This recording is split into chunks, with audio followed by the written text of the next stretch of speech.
Number 14, they don't give me any sets of corresponding congruent parts, so I gotta get all 3 sets on my own to use one of the theorems that we're trying to have been using to prove triangles congruent. And I'll list those theorems up at the top just to keep track of what our possibilities or our options are. Let's just start with what we have. Let me label AD and CB parallel. So highlight AD here. A little big old fat arrow on there filled in. That's our symbol to let me know that it's parallel with the other one with the big old fat arrow filled in on it. What are we usually looking for? Well, if you've watched a few videos, maybe go back and look at the proofs that you finished. What did you do last time you had parallel lines?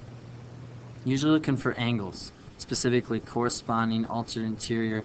But in most of the proofs we've done, the triangles have been inside the 2 parallel lines, which means all the angles we're looking at are interior angles. Specifically, alternate interior angles are the ones that end up being congruent. Consecutive interior angles, they end up being supplementary. So where are your alternate interior angles? A and C. Angle A is congruent to angle C. If it's rotated, they would correspond and be congruent. That's an A. And also D and B, we could use in the same reasoning, the same statement, the same step, because both of those pairs are alternate interior angles, and we have an alternate interior angle theorem that says if the lines are parallel, which we did have, they'd be congruent. And I can label that in my picture as we're going on one of the triangles just to keep track of it. I need a third part. And some of you might see that we also have vertical angles.